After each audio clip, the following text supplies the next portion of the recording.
is it not different from a news anchor because they read from teleprompters and yet they earn violent salaries? The difference is in their journalism degrees and the fact that the whole planet is watching them. But frankly, call center agents are just like newsreaders. They are reading from a teleprompter and very articulately speak to a client on the other side reading from a screen. It's a patronizing type of job, but I guess with news anchors, they also have to put in research into the news that they do research. To a certain extent, they are a lot more critical thinking than the call center agent, but rote, mundane, repetitive jobs like those are very unmotivating. Do you understand what I'm saying? So, I mean, for somebody working at the call center, because of the fact that they're unmotivating and because of the fact that they are as repetitive as they are and don't require that much critical thinking, too much skill, just repetitive, and so therefore over time you learn, they don't get paid much. But at MTN, I told you I have a call center agent that has that kind of a job that Archer paid his mortgage in 6 to 7 years because of bonuses that he got at the end of the year and stayed in that job for literally 10 years because it was just so lucrative that he figured, what's the point? They don't even pay me what they pay me at the call center. That's good. Yeah. That was MTN. It was very similar in its structure, in its model, and how it operated to how the Lord God Almighty is going to run the millennial reign of Jesus Christ. They got something right at first. Maybe that's why God put me in that company at first. It was in order to help me work for the baddest company in the game, only for it to become the most putrid monstrosity that's going to pay me a cool 60 to 70 million in damages one day. Get it? It's happening. Anyway, whatever. So, seeing as MTN Nele Joalo, and I was working, what a wonderful world, oh yeah, in a company of that nature, water was put on that particular fire. Yeah, when I thought I was working for the baddest company in the game, when people had trickles of tears down their eyes on some better days, when I had a better time, there were employees that thoroughly did not think much of what it is that I was on the rooftops rapping on about. I was on the rooftops praising a certain structure, and these people really did not care less for how the company had essentially, according to them, fallen. They were no longer getting the same benefits, blah blah blah, but also there was a challenge that was nefarious on the ground. There was a nefarious challenge brewing on the ground, in that because the company was growing, they now were employing people from the outside, and individuals that had grown with the company, that had been made senior managers, general managers with only but a fraction of experience, whose salaries were too haughty and incomparable to the market. Yeah, these people, when then people like me started working for the company, like Abapume, sorry, in every night in my dream, I see you, I feel you.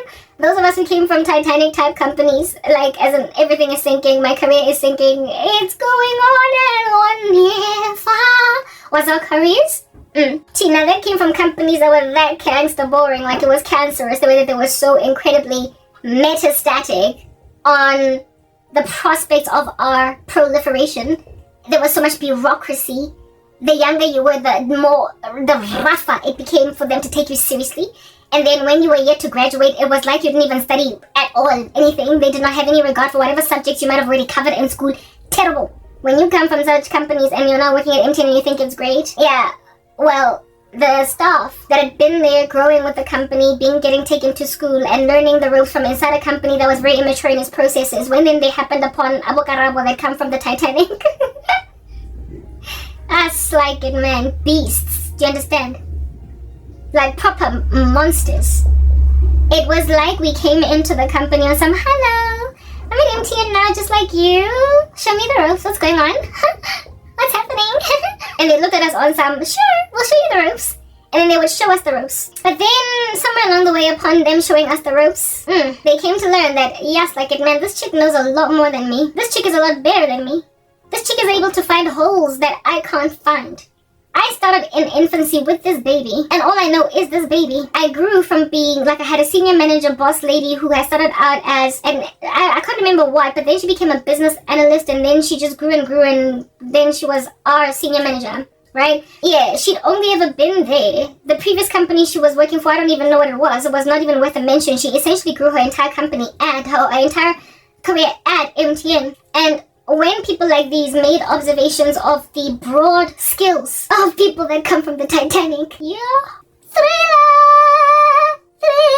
night, they went monstrous. They went monstrous on us. There were people coming from engineering companies that had worked within supply chains for BMW. There were people that came from banking who had worked within the very organized project management space of banking systems.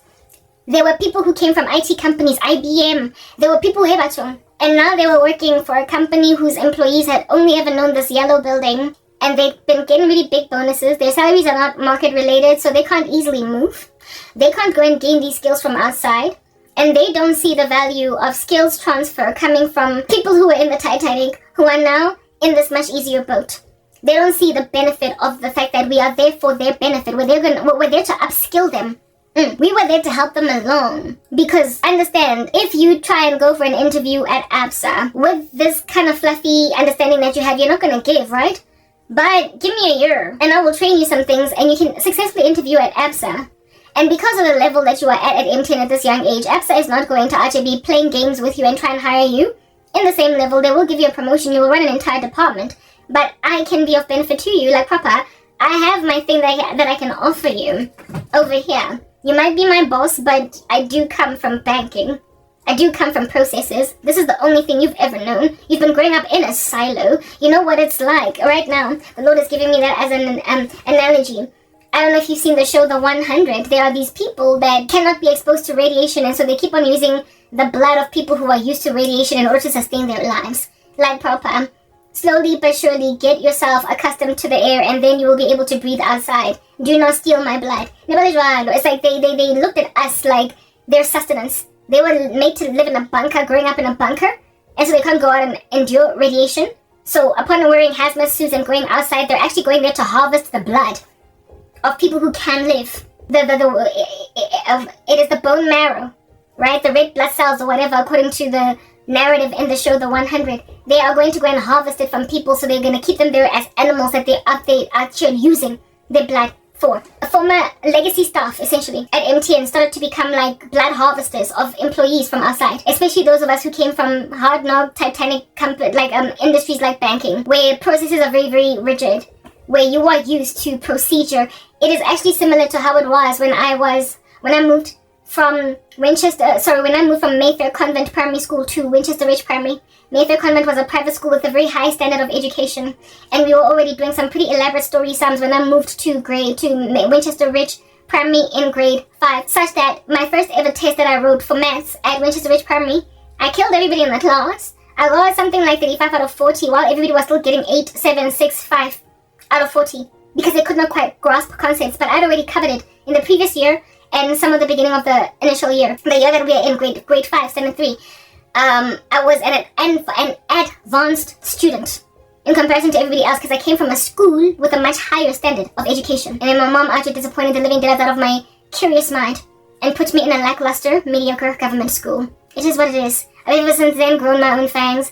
I've ever since then grown my own feathers. And I've ever since then actually fluffed my own plumage. So I guess we compensated. Anyway, whatever. Yeah. So go MTN, it was like me moving from grade 5 Mayfair Convent to grade 5 Winchester.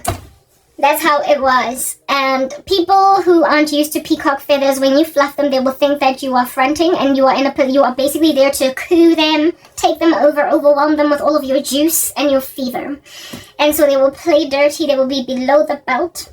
They will be underaxy and table grabby. So because they're going to be that violently gangsterous, nobody's gonna grow, are they? So there was a spirit of moaning and groaning and lamentation essentially on the ground on the part of newer staff versus legacy staff. There was an unreasonable on the part of legacy staff and unreasonableness on the part of legacy staff. But one thing that legacy staff also had going down are granny old stories, right? The stories of what MTN used to be like. I could think of better days. That same senior manager, right, of mine, when they did a restructure a couple of years down the line, some kid that was my age got the promotion to be general manager. She was like 10 years older than me. Some kid that was my age, that Indian dude was my age. We were in matric together, except different schools. I know it. He got the promotion to be the general manager of the department that she applied to be a GM for. And that stuff like that did not go down well. And that kid came from outside. Just like I came from outside. We were killing it. I got promoted to program manager quickly after just 3 years of being a project manager. And legacy staff were looking at me awesome. I've been here gathering dust as a piece of furniture for 12 years. I mean, you rock up and in just 3 years, so it's something that I have to go and get a PMP at this or that in order to achieve. You're being trained on the job because you were reared in this bunker, okay? I've got broad experience from outside. I'm not trying to take you over. I am here to impart knowledge. Because you need our knowledge in order for you to be relevant out there. Because this company has low-key kind of set you up for failure because you grew up in it, okay? You don't know the rest of the world. So see this as an exchange. I give you skills. We scratch each other's backs. It's quid pro quo. But because I am more skilled than you and able to learn the ropes fast, that you teach me because of what it is that I grab from other places, take it in your stride that I'm gonna get a promotion faster now than you ever can. But also remember, you did grow like weeds in a way that makes you quite senior for your age, just in terms of the market. So my growth is basically my turn. You've had yours, and we're not trying to retract you back. We're not trying to make you walk back like Michael Jackson moonwalking. We're just trying to help you understand that it's my turn now. Yeah, so there were all these older legacy employees at MTN that were literally sabotaging the careers of younglings, youngsters, bright-eyed and bushy-tailed interns, whatever you might call them, people that work for other companies that then started working for MTN. When they saw the opportunities open for them to grow, like Pampara, the way that they wanted to before, but they felt stymied by the Titanic. That's what's good. Now that they saw these opportunities and grabbed them, these other people functioned as barriers to entry. My boss functioned as a barrier to entry, and that's the reason why it took 2 years instead of just 6 months or even a year to get back into project management. Because after all, at Kijima, I was a PM. I took a demotion in order for me to prove myself, and they dragged their feet and refused to let me become a PM until somebody else got a promotion and then gave me the promotion. I told you that story before, okay? Yeah, I would then ultimately get the carpet ripped from underneath my feet yet again by the same people who made an observation that I was growing like weeds, because first and foremost, I am really very intelligent, but not only that, I do come from, you know, the Titanic, and the Titanic they got training for days, dog. Like, the Titanic has training and skills that are beefy in comparison to a company whose what do you call this, procedures, are not on par. As a result of this crazy sabotage inside, like this inside bleed that was happening inside the company. We were 5 seconds away, at least as at the time of me not so much losing my job, but as at the time of me exiting the job of an administrator, because only when you're an administrator are you privy to such information as, we are not on par with processes, and so therefore we're going to get lambasted by fines, seeing as we are not sitting where we ought to be sitting in terms of the CMMI index. Stuff like that, you know, as an administrator, because that's your job, to basically check out such things, keep your ear on the ground. But when you're a project manager, you're only concerned, for instance, if you're actually trying to deliver a RECA project on the regulation pertaining RECA. If you are trying to transform based on new regulation by ICASA in a project, that's what you're concerned about, but not so much the whole regulatory body of what it is that governs your entire company. But when you are an administrator, you gotta have your ears on the ground for all of this, because that's what you're checking for. You're always doing health checks, you're always doing audit checks, oh, I'm back, right, okay, cool.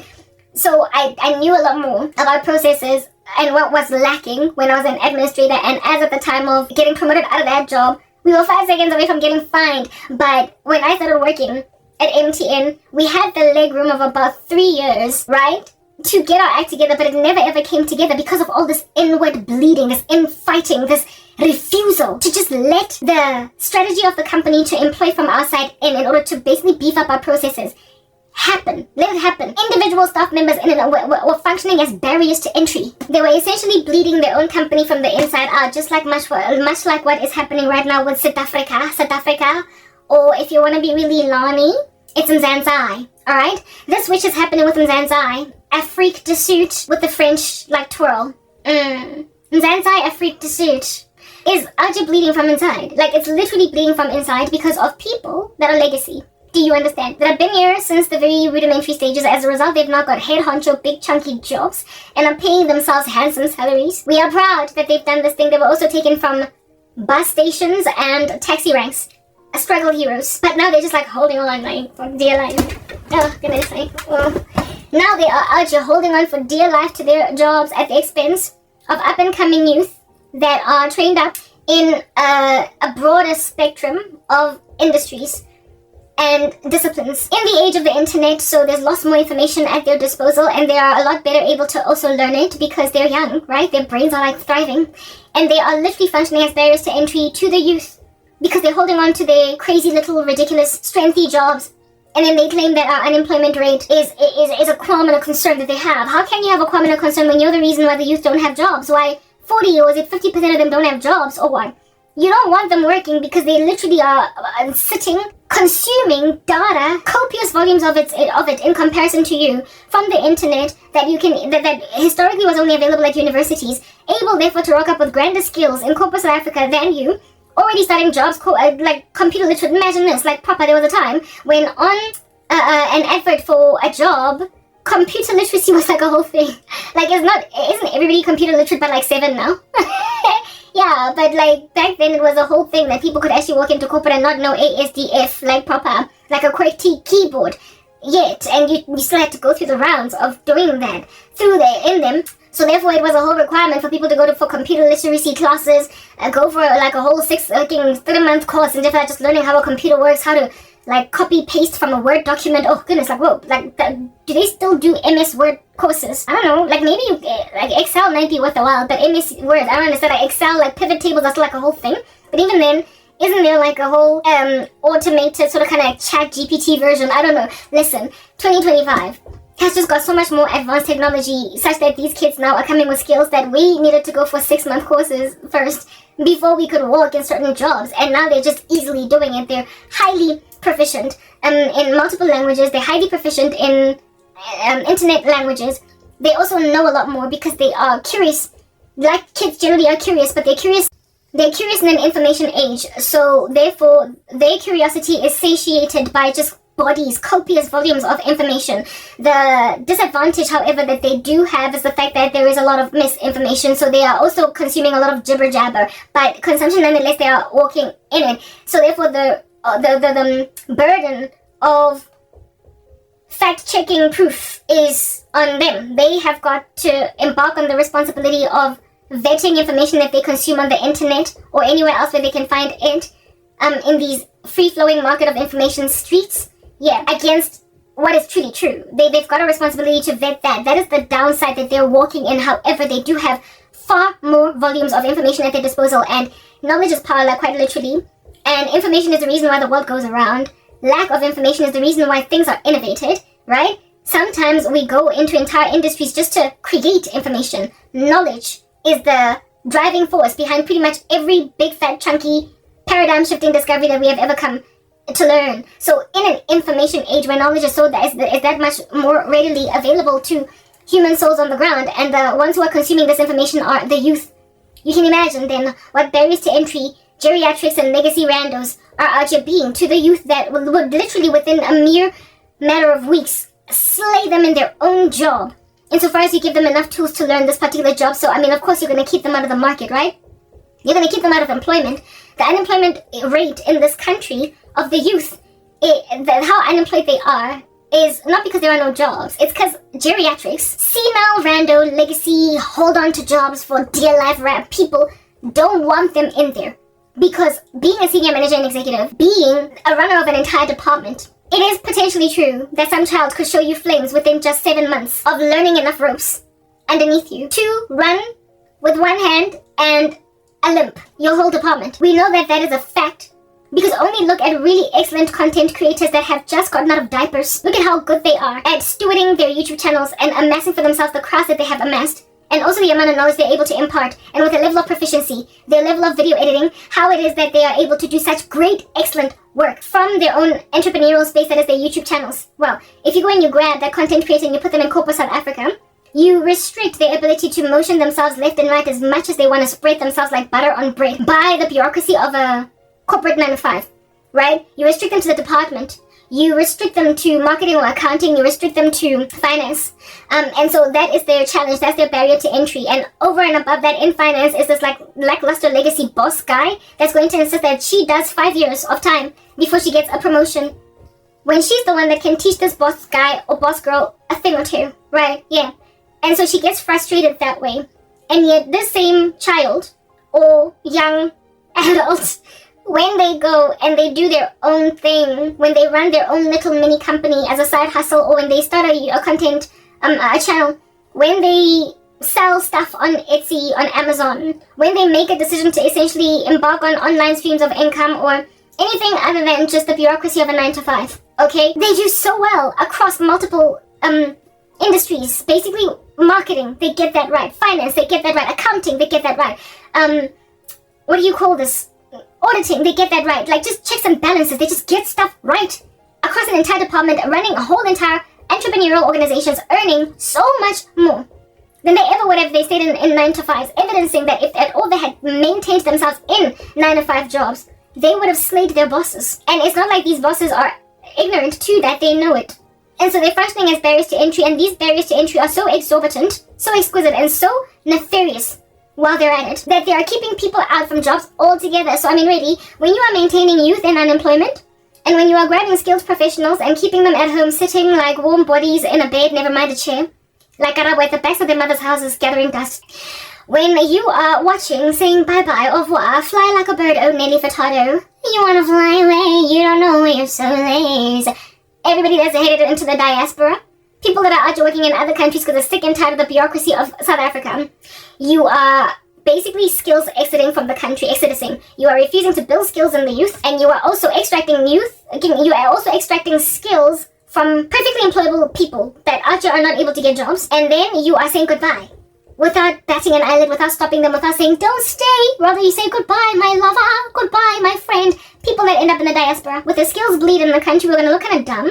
The economy is going to flounder faint. It's going to do a strange thing on the side of the street and therefore not be resuscitatable. It's got a DNR. And so with it having a DNR, the South African economy will then crash and burn with us getting no water for farmers, so it'll also starve.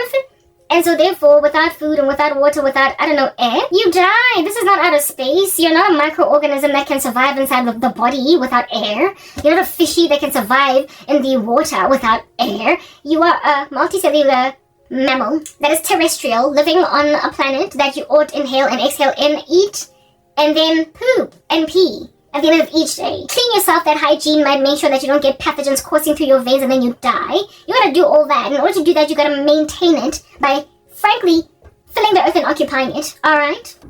You gotta maintain all that by filling the earth and occupying it, and you can't fill the earth and occupy it when nobody is willing to give you a job.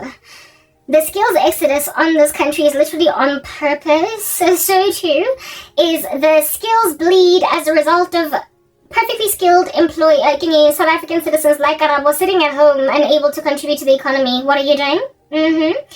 And then the absolute refusal to give skills to people that once they learn a job, they're gonna slay you because we care, Shandota. Move. Let the youth do their thing. That's why South Africa's out here perishing. And that's why God is going to give your country to little babies that are presently being born. As for the ones that are already here, they're going to fight and debilitate their nations. MTN is like South Africa. Breathing, it's not breathing, it's already dead. South Africa is like MTN. But we are yet to find the body, identify it, and then, finally put it to rest. Like, oh, this thing that's out here putrefying in the corner. Give me peace, I need closure. We don't yet have the closure that our country's dead, and that's the reason why we think it's alive. That's why we're still on a search party. That's why we're still out here walking outside at night with lanterns, trying to find our missing human. Oh, Shrile, they're dead. Okay, not Shrile, Utokafedzi. My grandmother used to like saying, Matohashri wa Tokafala, have some respect. Yeah, okay, Utokafedzi. And it's not coming back. No, it's not happening. They're not Lazarus. They don't come forth. So for those reasons, I just feel as if the sooner we can get closure, the better. But I'm out here trying to put the horse before the cart. People are going to have hope that a dead thing is still going to come back home. It's not, and I know that. So I'm just saying au revoir, goodbye, peace in the Middle East, except it's not going to happen until Jesus returns, so forget it. Yeah, I'm just leaving. I've already had a memorial service and I've already buried them deep in my heart. They're not coming back. They're not coming back. But you are going to look for her in a search party and you're going to waste resources, big, fat, chunky resources, looking for a dead lady, and then you're going to waste more and more resources looking for, trying to identify who it is, by scouring dentist networks for dental records and DNA, eyelash, blah, blah, blah, blah, blah, blah, blah. I was like, I told you, if you go to the cemetery, you're going to find my little stand over there where I already did a little memorial service, prayed over it, trickled a tear down, then there was a blade of grass that grew from my tear, and then I left and I moved to the US, and only once I moved to the US did you catch up with the fact that your dead body is already at the cemetery. It's called South Africa. It's dead. It's dead. Why are you looking at me like I'm some stranger? Of course you're not even looking at me because you have, again, barrier to entry. I might as well be in the diaspora. Go talk a Mona, just deal. It's over. You have not awarded justice to the righteous, and so the country's dead. People are holding on to the youth, and they won't let them do what the youth do. Because you know that they're going to catch up with you and leave you behind with your tail end self. You know, you won't let these guys, you know, when you come to Jesus Christ, let me tell you a thing or two, Let me go and advise you people. Listen to me, I'm listenable. Don't act like you can't hear me. You are disturbing. You are disgusting you. But anyway, I imagine you won't sit here and listen. Jesus Christ give us eternal life, guys. We're going to live for eternity one day. We are going to be forever 20. Understand that? Or maybe 35, depending on what you think is an amazing age to be. Never gonna age again. No more grey hair. No more crow's feet. No more smile lines. No more cavity in the teeth. You are always going to be beautiful. Forever and ever. When you've got that kind of perspective, you are not going to frazzle yourself over getting older and a young person or you're taking over your entire department. Move on to the next one, Let the new child do a new thing, Let the children go and breathe, Why are you going to go and suffocate children with your whole big belly? Sitting around in corporate in one job or no refuse to give child promotion. Let them go and run your department because you are tired, You are coughing out blood, You are gargling blood, You are about to build your life on the side of the street, so let the child take it over. They've got energy. You've got knee problem. You go up the stairs and your already are very tight. It's only been 4 staircases that you've been up. This child can go run up and down on your behalf. Let them run. Let the child run, no. But you won't let the child run, no. Why? Because you are holding on to the arts. You are running on to, you are holding on to the planet. That's you.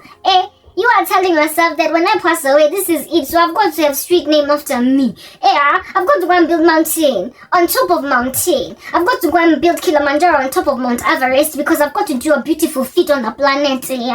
I've got to go and do whatever I can on the planet because after all, when I pass away, I won't have any more time to do any such thing of this nature. But I'm telling you, brother, this planet, one day Jesus is going to go roll it up like a scroll, going to flee from his sight, and then death and Hades going to go and spit you outside because you're never going to go love him, because the dead that are going to be in the sea are going to be spat out by death and Hades, and then Jesus is going to judge you. The planet that is at, that you are holding on to, where you want to go have a big plaque saying that this name, the street is named after me, nowhere to be found, You're going to be able to put your feet down on it, It's going to be gone, no. Jesus is going to say, okay, your planet is gone now, what you got left? What you have left, brother, what you got left, sister? Nothing, no. So what you need to do is overcome the fact that the planet is here, it's fleeting, it's here today, gone tomorrow. Hold on to that which is eternal. Jesus says you are a foolish man when wealthy you go and you store for yourself bands on the planet. Brother, do this one thing, Store for yourself treasure in heaven where moth and rust do not destroy and thief don't come in and steal. So what you need to go, brother, do? What you need to go and do, sister, is ascertain that your treasure is in heaven. No, you won't build yourself a mountain. There, you won't go build yourself Kilimanjaro on top of Mount Everest. There, because there is going to be everlasting mountain. But here on the planet, it's fleeing from you, It's going to flee from the sight of Jesus. You're going to be wobbly-legged, scared in front of him, wondering, as a wax figurine in front of the blazing inferno of Jesus Christ. Why did I not go and love the Messiah? Because here it is now that the planet on which I had a street named after me. It's gone now, and now I can't have it. All my works have been burned by the fire. They've been burned, it's gone. But you are holding on to it. You see, when you've got an eternal perspective, brother, let me tell you something. When you've got an eternal perspective, you're going to let the little child go and do a child thing, Let the brother go up and down the stairs of your company, run it, Seeing as you are tired, now you are geriatric. Brother man, you are exhausted. Sit down, no. Twirl on your chair and drink your whiskey, but leave the baby to go and run your company. Because if you are holding on to a youth, you are going to lose it. Even the Bible says that whatever it is that you have, let it go for the sake of the kingdom of God. Otherwise, you're going to lose it, brother. So when you are holding on to opportunity from children, you are ascertaining that you are going to insist on staying young like Botox, even though you are getting old anyway. You know how Botox may be making the young woman that is Gen Z look older than millennial, but they've got Botox. It is killing them faster than it is making them younger because they are holding on to a planet that is fleeing. I'm going to tell you about an eternal Botox. His name is Jesus, so it will give you youth forever. No more you get smile lines, frown lines, no crow's feet, nothing, no. Top of that, you're going to be able to go up and down staircase without falling apart despite 1,000 years progressing. If at all you've got eternal perspective, brother and sister, you will let the little children be. You will let the Gen Alpha go and be more beautiful than you while your skin is drooping. Because you recognize that eventually you're going to get your skin back home. It's called the resurrection, eh? We're going to go in the rapture with beautiful incorruptible body, yo. On that day, yo, no longer are you going to look different from your Gen Alpha baby. You're going to be the same thing, brother. So just let the baby go and run company because right now you are tired. You're going to get stroke just trying to go up the staircase at the same pace, eh? Baby going to go and overcome you. Just let the little child do what the little child must do so your country can grow. But that's you, holding on despite the fact that your knees are very sore. Every time you stand up, you go out show. But a baby, they can go and do the job 10 times faster without having out show. You are blocking them from starting a job. Go away then. Go and pass away with the planet that you're holding on to. It's not going to do anything for you, brother. Get an internal perspective. It'll enable you to let the kids be, yo. Because proper, your time has come and gone. You were born in 84. Your time has come and gone. You were born in 61. Your time has come and gone. You were born in 22. You're a baby boomer. You're on the way to the grave and you're still holding on to jealousy against the youth. You're not going to win. The clock that is time is going to out you, ransack you, lambaste you, mortify you. You're going to look in the mirror. You're going to look worse today than you did yesterday. You're going to notice stuff that wasn't there just the day before. You're going to crack more gray hairs and you are going to dye all of them in one fell swoop because you are going to imagine that you can turn back the hands of time like R. Kelly insofar as you can see enough doctors. Look at how plastic surgery makes these celebrities look much older than they actually truly are and they look like caricatures of themselves.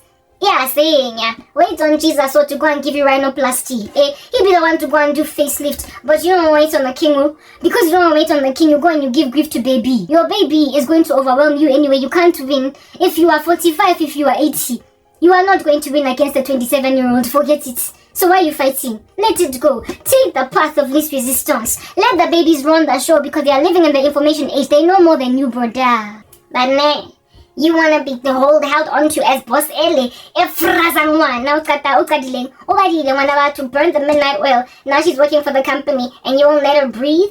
You like that hard knock corset around her waist? You won't let the sister breathe? Do you? Do you? But understand, in so withholding opportunities from the youth, you are killing the country. I was youth at some point. I'm now a middle-aged woman. At the age of 29, when I was soaring like a bird in my career, they pulled the rug from underneath my feet until I was old. And now they're doing the same thing to the youth. Yeah, moshwa, akuna, I'm at jobs. I was gonna build a business where I was gonna go and grab the little kids from call centers and put them in jobs that make sense, train them up, and then take them to school because it was cheap labor.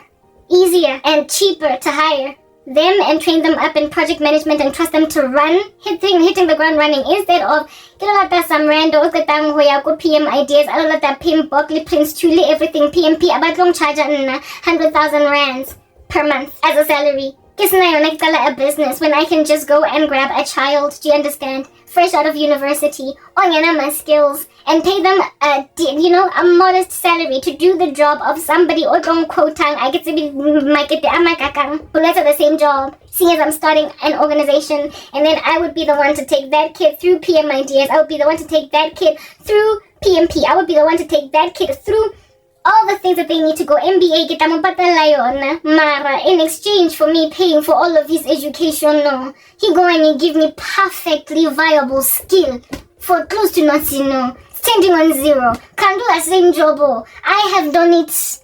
Without PMP, without qualification, without degree, killed it, run an entire company-wide program for cheap on my project management salary. On my project management salary for cheap, they hired me and I did umsebenzi that was supposed to earn me a cool 100,000 rands per month. Somebody that was quoting that much for MTN was passed up in favor of me. Nabang patala salary, that's not even that much. Do you understand? Yeah, bang patala a monthly salary of, several tens of thousands per month. Ke poreile nje fela ntse ke ja matokomane ka salary ka every single month mara ke tsa mosebetsi wa motho o nang le di-qualifications tse di kana tse di pasa. Yeah, They saw an opportunity that way. It's a good working model. You give people opportunities, you give them skills, you pay for their fees, and in exchange, you have cheap labor. You have cheap-ish labor because you still have to take them to school. By the time they become expensive labor, by the time they are the ones that go and they quote a company a cool million for a contract of 4 months, they've gone through your company where you only pay them 30,000 rands a month. They're a super duper califragilisticexpialidocious, highly skilled individual, however, doing umsebenzi. However, with you paying a fraction of the price for it, it's a good business model. MTN was like that in the beginning, and that's frankly how God is. He calls you from your mama womb, okay? Knits you together all up in that joint, calls you Jeremiah as a prophet unto the nations, and then teaches you everything you need so you will go out there and do the J-O-B, a very big fat chunky J-O-B, like the job of Moses. Calls you from inside your mama womb to create an exodus, like a whole relocation project of an entire people out of a country. I mean, I implore you, look at what happened in the Ukraine after Vladimir Putin raided all up in that joint. How rough it was to get some of those Ukrainians across borders to Poland, etc. A million, logistical nightmares. And still to this day, some of them can't even get across the border. They can't go. And yet Moses went and grabbed like a whole chunky hundreds of thousands of people. How many of them were there? I stand corrected. And in just a couple of days, just by simply just leaning on the Lord, plaguing the living death out of Egypt, they traipsed with their mere bienes, okay, to the Red Sea. It got split, and they walked in there, twirled around for like 40 years, and then ended up in Canaan. When the Lord gives you that kind of a logistical project, only but a mere child that stutters like Moses, you know that the Lord is smart. Then on that day, right, he is wise. He's all wise. He's all knowing. He went and grabbed someone that don't know jack and made them do that kind of relocation project over an entire nation. And now today Israel is chilling again back in Canaan, now called Israel. It's sitting again in that sliver in the Middle East. And there's a whole bunch of projects embarked on across the planet in Aliyah to send them back to their motherland. That's what's good. Or in this instance, their fatherland. Yeah, they are being recovered to their land because of all these wars happening all over the show. And now they're a cup of trembling, a very heavy stone for all the peoples. All who will heave it away will surely be cut into pieces. Not only that, they've got the most Nobel Prizes won on the earth out of any nation on planet. They're so gifted that they've got the most number of Nobel Prizes won among them as a nation. Be it Nobel Prize for Science, be it Nobel Prize for Peace, be it whatever, they've got the most number in Israel. That's what God did with people that were moved through one dude, Moses. God knows how to raise up a Moses, a guy that stutters. Yeah. So Karabo was planning on embarking on a godly strategy to hire people that are just stutter, and make them do an exodus. Yeah, I was gonna do that. I was gonna take unassuming children, do you understand? Basically with like pacifiers in their mouths, and make them beastly professionals for a fraction of the price, train them up, give them education, and then send them out to go and quote companies a cool million just to be there to assess a situation. I was gonna do that. Now that's true black economic empowerment, just in case you were wondering. It's not out here insisting on grabbing black kids and forcibly employing them because that's what the government says. It's out here grabbing black kids that have nothing, that are sitting in the gassy gathering dust, that will never be given opportunities, and then teaching them how to do a project management job. I kid you not, it's not hard. It is not hard to be a BA, a product manager. It could be a little bit rough to be a coder. There are some jobs where you gotta study, okay? Like being an engineer or whatever. But certain jobs, I'm sorry. 1, 2, 3, ABC. Show them the ropes, make them shadow somebody. And in a matter of weeks, this person is already running projects. Ingati, they've been doing it for 5 years. It's not rocket science. It's not rocket science. And yet there are people literally trying to act like, for instance, Karabo, who has got project management experience. Like, I'm rusted, relax, Blom. It's just project management. What are you doing? It's not sine, cos, and tan. It's not financial mathematics. It's not calculus. It's project management. It's a glorified babysitter over departments that are feeding into something you all are trying to do. That's what a project manager is. It's literally a glorified au pair.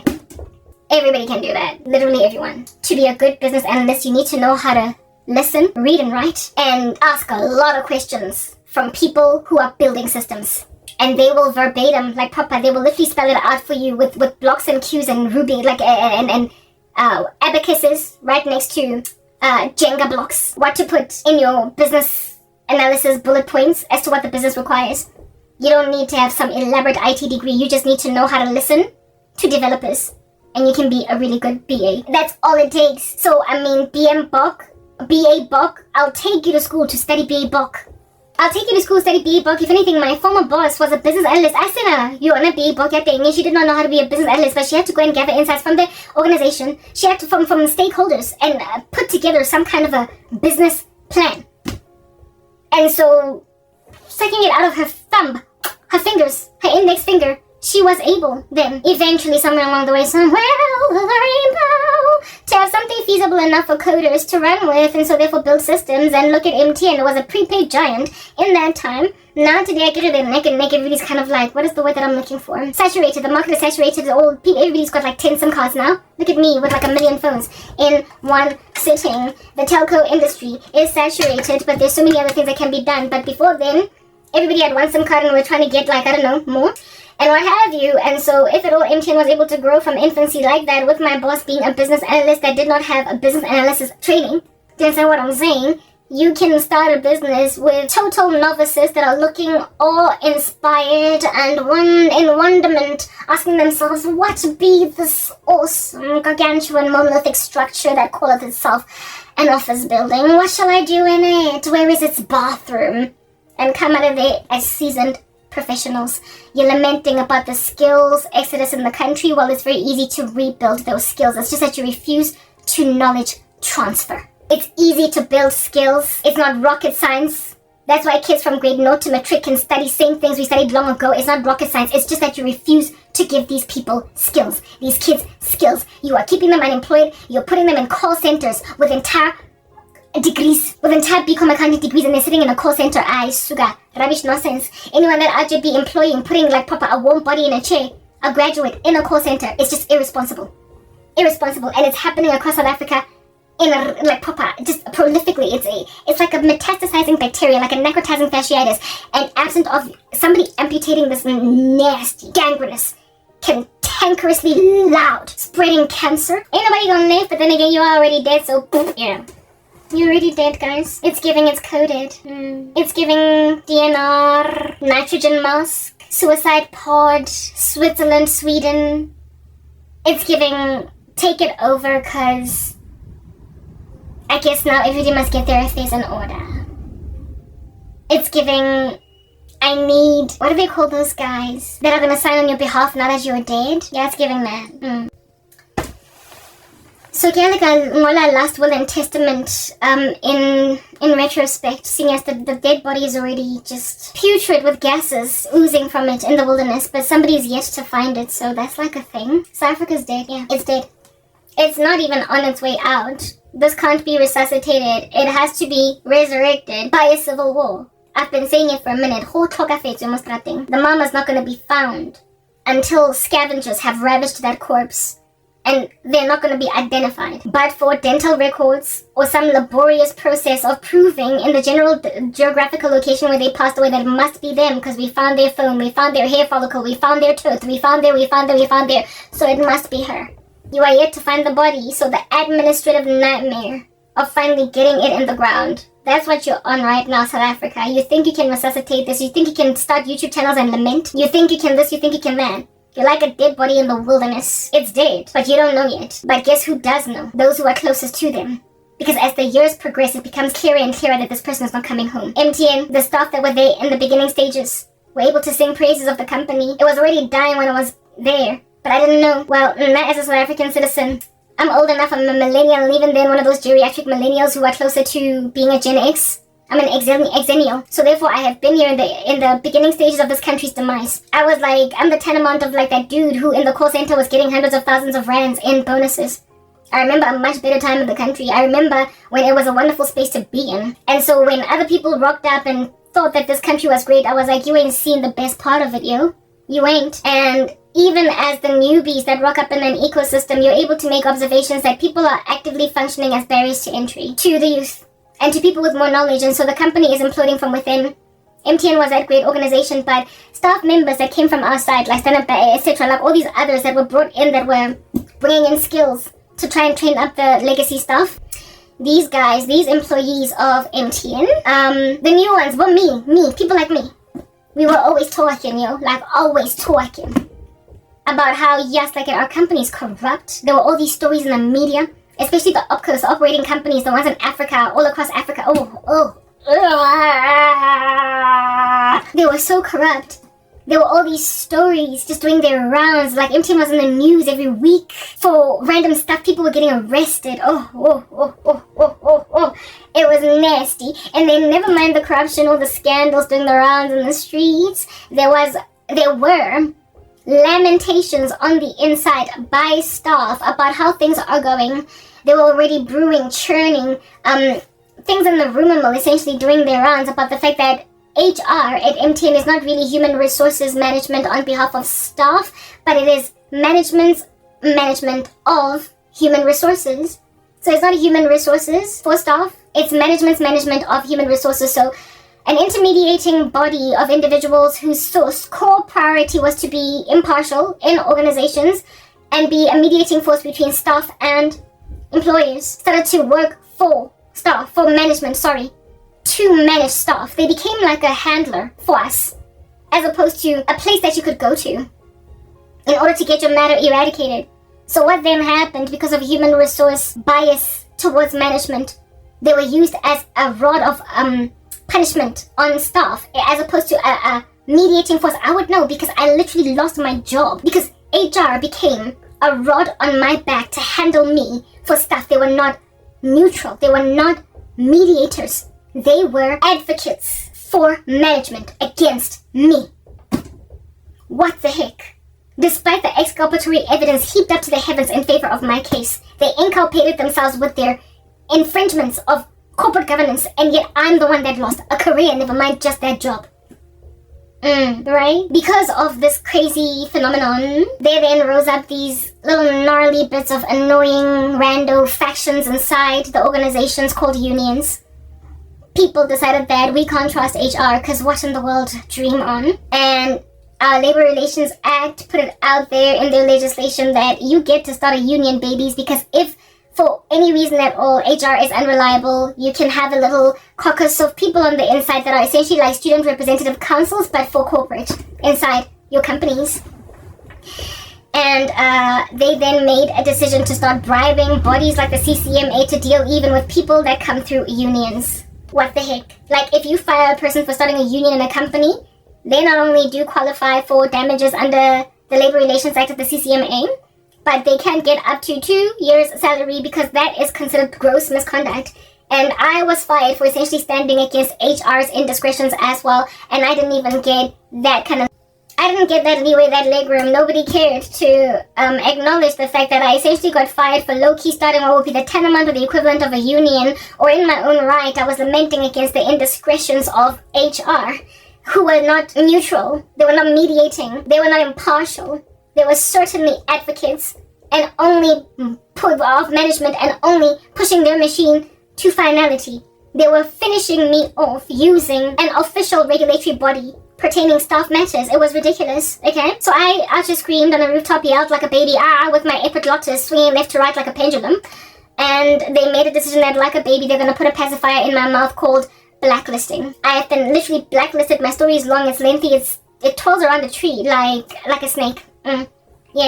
I lost everything to a point of the South African deep state, if you will, blacklisting me from ever working again. So 10 years down the line from that initial horrific, gloomy Tuesday, I'm still unemployed and it appears unemployable. Apparently my skills are not sellable. Apparently I can no longer be resuscitated from the ground. Allegedly I am as good as, never mind a matriculant, but someone that's just popped out of her mama's womb and is yet to learn ABC 1, 2, 3. The way I'm such an apparent invalid in terms of the South African economy, it's where I gotta go. Anyway, whatever. Yeah, that's what's good, that's what's happening up in this monstrous joint. So with that being a thing, and with me having lost a whole career for essentially tantamount to starting a union, I was supposed to, by the law of this country, get minimum 1 year's payment in damages, maximum 2 years. Because of that, because of MTN's gross misconduct, but they try to give me 3 months salary. I fought it, clearly won according to the audio tape, and yet strangely lost according to the document before me that I gaze upon, where allegedly I resigned, even though you've given me a letter of dismissal. And so I wasn't able to get UIF, but according to Investec, I was dismissed. So I wasn't able to get my shares. Look at South Africa be literally dead. And yet you are just still hopeful that your search party is going to locate her. Dream on. She's dead. Your unfortunate mama not coming back, baby. You're an orphan now. I'm sorry. It's just a soft story. You're not coming back. Hi, boy. You're an orphan. Life as you know it is different. It's never going to be the same again. You're no longer a happy-go-lucky child. You are now an orphan. So, deal. But you're not recovering. This is this nation. They messed up with employees that lament because they can. And then they also messed up with employees that can build the company, help it grow from strength to strength, also in honesty. They got rid of them because my job, my situation, my circumstance, my MTN, my chair, my papers, my paper clips, my glue, my print, and my coffee machine. My startup company, even though now it is totally public, and it's owned by shareholders, but it's mine. For real. Sorry then. Okay. I'm not trying to step on anybody's mine toes. Bye. It's yours, I get it. Keep it. My company. Keep it. Except the one who's saying my company, you're but one mere employee in it, actively sabotaging South African people for economic benefit. And then after you sabotage them, oh black conglomerate, you decide to go and take the farmland of white people and then withhold water from their farms, claiming in your lackluster, stupendous demeanor, that they're the reason why your company is choking. You're the one that won't give black youth jobs. It's not the white farmer. You're the one that won't enable black professionals to grow because you're hoarding your senior manager chair. You're twirling on it even though you are now officially obese. So people gotta literally wheel you out of there because you're like a contestant on my 500-pound life. People just gotta rock up at your chair to feed you, and soon enough you're gonna pass away from cardiac arrest. But you're gonna die literally hoarding the job that belongs to a 30-year-old employee that has been sitting in a dumb job for much too long, and they're much better at your job than you because it's your company. Yeah, look at you go. Cray, right? Totally. It's insane. Insane. What's going on? South Africa's like MTN. It started out alright, and then it started sabotaging employees, and then it started walking in corruption. Legacy staff latched on to their jobs for dear life. I was so sabotaged by legacy staff that they even bewitched me out of a job. And then when I fought for myself, they blacklisted me from South Africa altogether. And now that I'm leaving, they're like, my human, my citizen. Now South Africans are like, my person, my South African resident. You kicked me out of the country, you idiot. But I'm your South African. I'm moving. I'm leaving. My black lady. Shut up, black men. You're the ones that treated me like trash, okay? My human being. I belong to no one but Jesus Christ. I used to be yours, but I don't know. It's giving emancipation. I'm done. I'm totally done. Okay? This country's bleeding out. It's breathing its last. The right people are not being awarded opportunities. The right people are not being given an ability to do what they ought to do. And people who have displayed time and time again that they're really good at what they do, you have maintained that they can't do it because there's somebody better that you have already earmarked from listen to this 30 years ago. Okay? This country, this new democracy commenced about that long ago. And there are people that you placed in presidency, you placed in government, you placed in corporates, and you looked at them as they're going to flip the model, they're going to do better. And then they dropped the ball, they took cocaine, they even coded on the table. And then you still insisted that the people who displayed that they can better run your country, you still insisted that those people are not the right ones for the job. And you ignored them for literally so long that they became middle-aged women and men. A scenario of that nature is unfolding. Mojarateng, my older sister, was the star kid, I bet you can tell. I was the one that was just super annoying. What are you doing? Gathering dust. Teachers are perpetually lamenting about, what is that thing over there? Oh, it's a child. Oh, what is it doing? It's gathering dust. And then I got to grade 9. And they said, you know what, I'm sick and tired of just merely gliding through school. I'm going to study. So I became an academic. That wasn't enough for my mom. And then a matriculator, went to university, started doing well, really well over there, and that still wasn't enough for her because she didn't even pay my fees. I ended up having to drop out after second year. Took myself to school, that wasn't enough. I was killing it even in that state. My lecturers loved me, but no, not my mom. And then in corporate South Africa, I was actually killing it, kicking it, growing up the corporate ladder without a degree, without a qualification, but I was getting it. And I had such a strong career that some people started to notice that, oh my goodness, Karabo, she's actually really good. I thought she was kind of whatever, but hey, it turns out that she's actually something to write home about. Yeah, people started to notice that I was worthwhile, and that was still not enough for my parents. I then had the carpet ripped from underneath my feet by the sibling that now was dropping the ball. She was Amy Winehouse.